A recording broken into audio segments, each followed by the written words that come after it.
कांग्रेस के राष्ट्रपति पद के प्रत्याशी सजाए हफ्ता गुनाहगारों के साथ भोज करते हैं और खेद भी नहीं जताते। जब आपको मालूम हो कि चुनाव जीतना बिल्कुल नामुमकिन सा लग रहा है तो फिर आप ऐसे हथकंडे अपनाते हैं। It's a fundamental question. When did Mr. Pranab Mukherjee actually resign?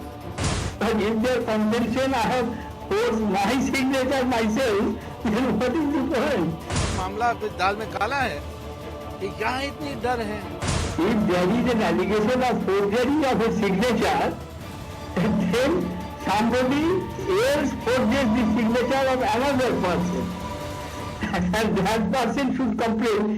You cannot lodge a complaint that a man is forging his own signature. How can it?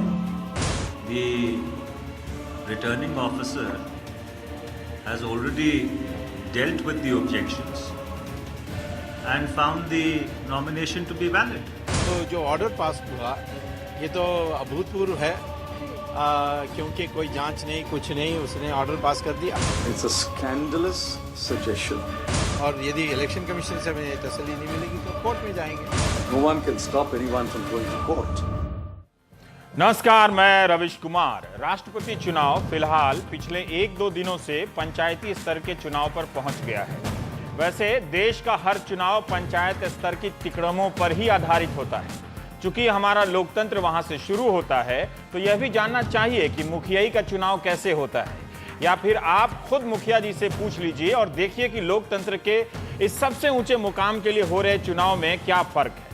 वैसे यह सवाल तो कोई उठा भी नहीं रहा कि जिस चुनाव में विप नहीं होता उस चुनाव में पार्टी के नेता, विधायकों और सांसदों के वोटों की हुंडी यानी थोक ठेकेदारी कैसे कर रहे हैं।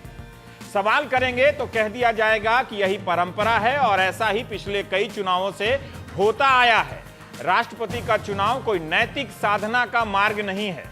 कांग्रेस और सपा भले ही अंबेडकर पार्क को लेकर हमले करते रहे हों, लेकिन लखनऊ पहुंचकर प्रणब मुखर्जी को अंबेडकर पार्क की मूर्तियां वेरी नाइस यानी बहुत अच्छी लगने लगती हैं।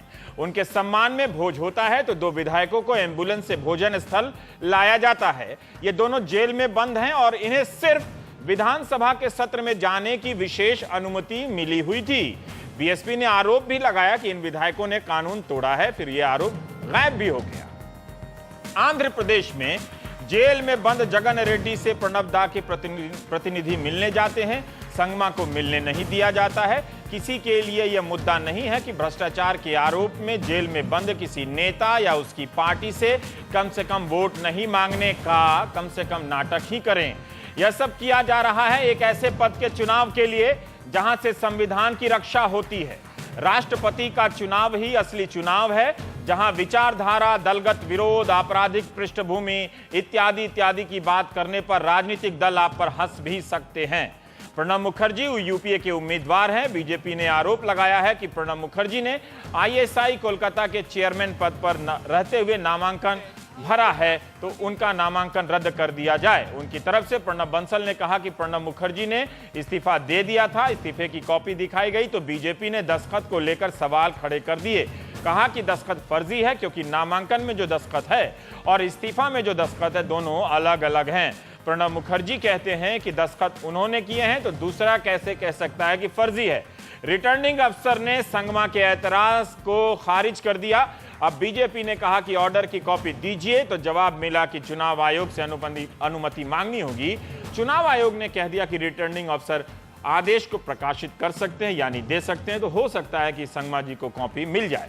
यह एक अच्छा मौका था इस चुनाव के बहाने राष्ट्रपति से की जाने वाली अपेक्षाओं या उसकी भूमिकाओं पर भी गंभीर चर्चा करने के लिए, लेकिन हर चर्चा इस बात से खत्म कर दी जाती रही है कि संवैधानिक पद है इसलिए चर्चा काहे को। गुप्त मतदान के इस चुनाव में सब कुछ खुलेआम हो रहा है। प्राइम टाइम में हम बात करेंगे। हमारे साथ आज एक खास मेहमान हैं अरुण कुमार पानी बाबा, और आप सामाजिक कार्यकर्ता हैं। ईमानदारी से आपने पानी पर बहुत अच्छा काम किया है और आपने जनसत्ता में हाल के दिनों में राष्ट्रपति चुनाव पर लेख लिखे हैं। काफ़ी मुझे लगा कि वो एक अलग तरह से लेख है, तो आपको यहाँ शामिल होना चाहिए। और ये आप ही की एक लाइन थी कि एक अच्छा मौका था कि हम राष्ट्रपति से अपेक्षाओं और उस पर एक गंभीर चर्चा करते, तो वो आपकी लाइन थी। मैं कह रहा हूं कि कॉन्स्टिट्यूशनल और जो डेमोक्रेटिक फंक्शनिंग रहा है पिछले 60-62 वर्ष में, और जिस दिन से हम आजाद हुए 1947 से, तब से जो भी राष्ट्राध्यक्ष का पद है,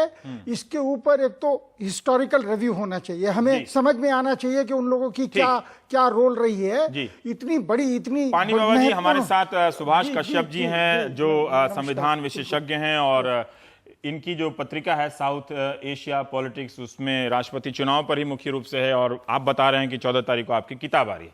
पढ़ाई लिखाई यहाँ होती रहती है इस शो में, तो अच्छा लगता है। शाहनवाज हुसैन भारतीय जनता पार्टी के राष्ट्रीय प्रवक्ता हैं। अधीर रंजन चौधरी साहब, आप सांसद हैं कांग्रेस के पश्चिम बंगाल से। शाहनवाज, आप पर ही कांग्रेस ये आरोप लगा रही है कि, सवाल शुरू करते हैं, बारी बारी से आते हैं पानी बाबा जी।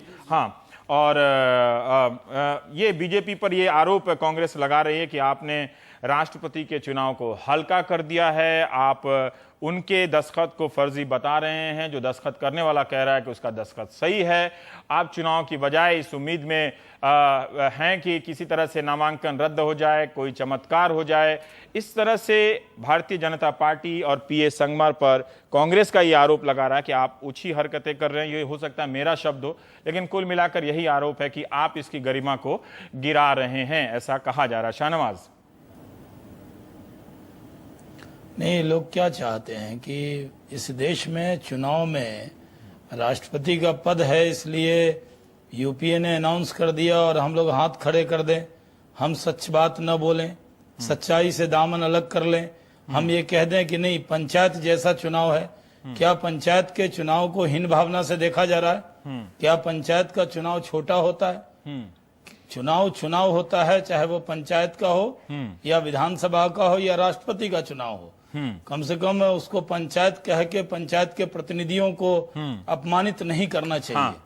जहां तक सवाल है कि क्या नेहरू जी के कद से बड़े कद के व्यक्ति देश में राष्ट्रपति के लिए खड़े हैं? अगर नेहरू जी खड़े थे तो उनके खिलाफ भी कोई कैंडिडेट बना था कि नहीं? क्या कैंडिडेट बनना ये अपराध है? और जहां तक सवाल है कि क्या राष्ट्रपति का चुनाव है, तो राष्ट्रपति के चुनाव में हम अपने जो इतराजात हैं उसको हम इसलिए न उठाएं कि चुनाव हल्का हो जाएगा। ISI के पद पर जो उन्होंने रिजाइन करना था जी, MP रहते हुए वो लाभ का पद नहीं था, लेकिन राष्ट्रपति के लिए वो लाभ का पद था, इसलिए हम लोगों ने एतराज किया। और रविश जी, मैं वो ऑर्डर की कॉपी मिल गई है आपकी जानकारी के लिए, क्योंकि मैं जब वो कॉपी आई मैं वहां पे मौजूद था, और वो बहुत मोटी कॉपी है, मैंने खुद अपने आंखों से देखी है, कई पेज हैं उसमें। लेकिन मैं आपको बहुत जिम्मेदारी से कहना चाहता हूं कि क्या 20 तारीख को उन्होंने रिजाइन किया, 20 को MG मेनन के नाम वो चिट्ठी है, 20 को ही स्वीकार हो गया। तो जब ये एतराज किया, जब हमारे प्रतिनिधि ने, जो संगमा जी के प्रतिनिधि थे सतपाल जैन, उन्होंने कहा कि ये हमारा एतराज है, तब चिदम्बरम साहब ने और पवन बंसल जी ने 2 मिनट तक कोई जवाब नहीं दे पाए, और बाद में उन्होंने 2 दिन का वक्त मांगा। अगर सब कुछ ठीक था तो 2 दिन का वक्त क्यों मांगा? 2 दिन का वक्त नहीं दिया गया, 1 दिन का वक्त मिला, और जब 1 दिन का वक्त मिला तब हम लोगों ने अपने एतराज रखे हैं। ये हमारा संवैधानिक अधिकार है। India's #1 news app just got even better. Download NDTV's new app, fully optimized for retina display, full screen view, faster response time, and Sudoku. NDTV's new iPad app. Download now.